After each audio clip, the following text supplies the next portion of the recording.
When I was 5 years old, I made somewhat a conscious decision that led to developing chronic fatigue syndrome 25 years later. And I did that decision based off an overwhelming amount of trauma. So the decision was to abandon myself and all my feelings and my inner truth. That immediately impacted my health. I started developing belly aches, psoriasis, and all kinds of weird things that just happened my entire childhood. But that decision to completely abandon myself did not come out of the blue. I mean, there are small moments of trauma and big moments of trauma, but altogether it creates something that is too overwhelming. And in the years that I had a chronic illness, if you would have said to me that that was the result of trauma, then I would have become very angry. Because the symptoms that I had for years on end, being bedridden, etc., were very, very physical. And I didn't really make the connection to emotions. So to start, where I grew up, the home wasn't safe. I never experienced emotional safety or physical safety. Maybe there were some moments, my parents would probably tell you that it wasn't all bad, but the bad moments were bad enough for me to always be alert, always afraid, always developing strategies to create safety. We had violence. My sister and brother were severely abused. I was always afraid that that would happen to me. So I started developing strategies so that my mom wouldn't hit me, for example. Then when I was 4 years old, I was forced to go to school. And I'm using the word forced here because I wasn't ready. I was too sensitive, too emotional, fragile. I couldn't handle it.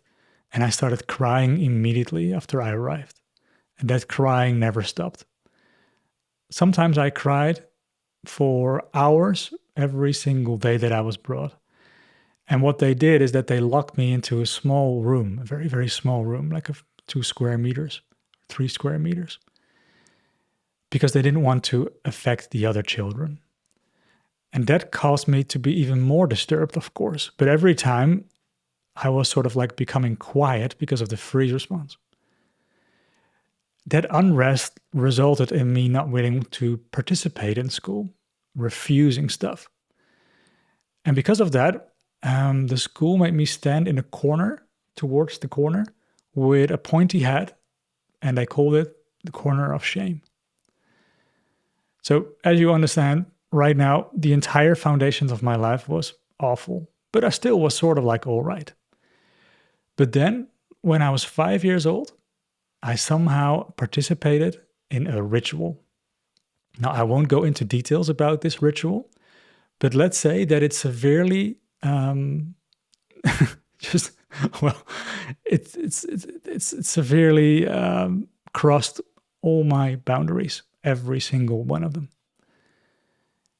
Then when that ritual was over, I mean, I don't remember that anymore. And I didn't remember any of this before I started processing my emotions. My entire childhood basically was just a big blur. Right after that moment, I just completely shut down.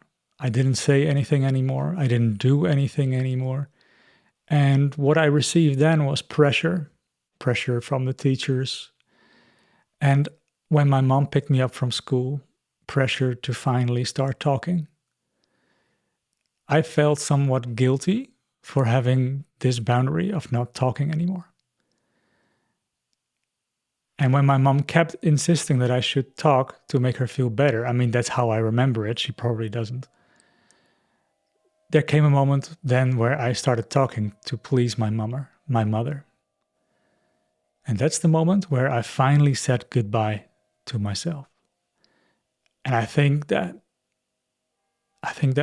people felt that because that's the moment where I started being bullied at school. I started developing lots and lots of shame, like a tremendous amount. I felt absolutely worthless all the time. I didn't know what to deal with it. I also had extreme anxiety, overthinking. I couldn't sleep as a child. I had psoriasis, always belly aches. things weren't going well. But of course, nobody knew what to do in that time. So, you just push yourself through. I started bad peeing, but then my parents resolved that by rewarding me with stickers when I didn't do it. So that's sort of like the opposite thing. Instead of removing the cause, we're sort of like fighting the symptoms. And that's the exact same thing that I experience in this entire chronic illness field. It just doesn't work that way. I became afraid of my parents, and I became disgusted for wanting their love.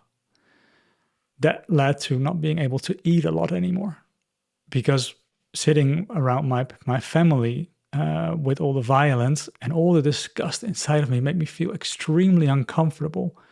And then as soon as I entered my room, I felt loneliness, a crushing amount of loneliness that sort of like destroyed my entire childhood, because I always felt the urge to find friends.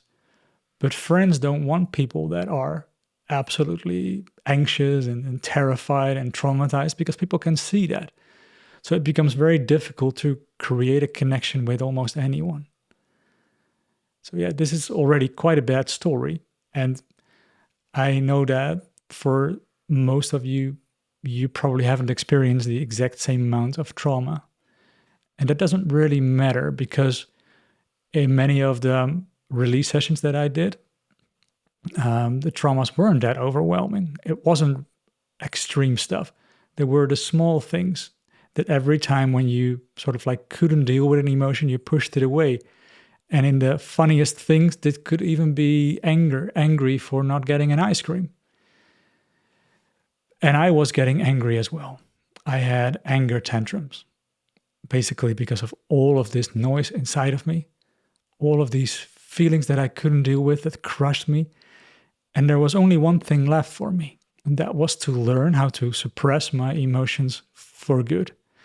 And then after my 12th birthday, one after another, I learned how to never ever feel it again.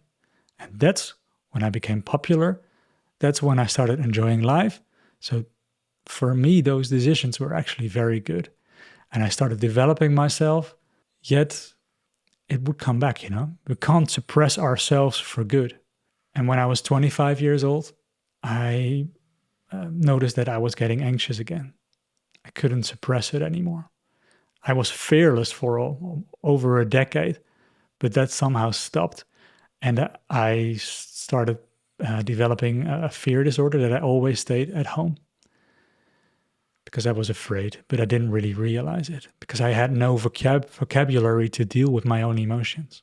It took me around 6 years of having chronic fatigue syndrome to learn how to create a foundation of safety, the very foundation that we need to heal.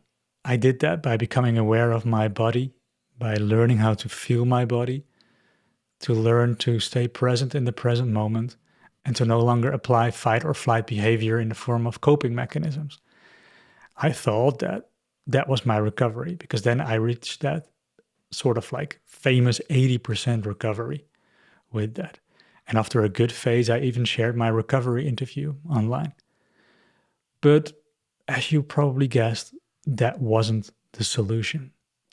No amount of brain retraining or vagus nerve exercises or nervous system regulation tools would deal with the underlying cause inside of me. Because every emotion that we don't express, every boundary that we violate, creates a life that is stressful. And we store the stress in our body, in our bodies. For me, the turnaround came when I developed a crash, a severe MCAS crash, and I had so many of them, and I always felt powerless and hopeless. But with the help of Valentina, I learned to really feel it into my body, and I already started feeling that there were all these sensations in my upper body, but I didn't really realize yet that these were the emotions behind my symptoms, that these were the stressors that my brain perceived as a danger. But then I had my first full release. And that means that I had a lot of symptoms, I cried, and my symptoms disappeared, and I was symptom-free and felt amazing.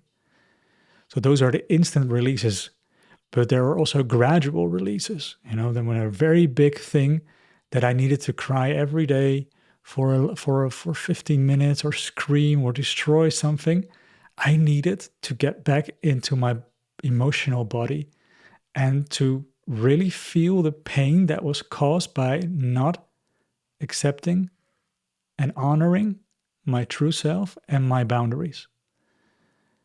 And that became a very difficult journey.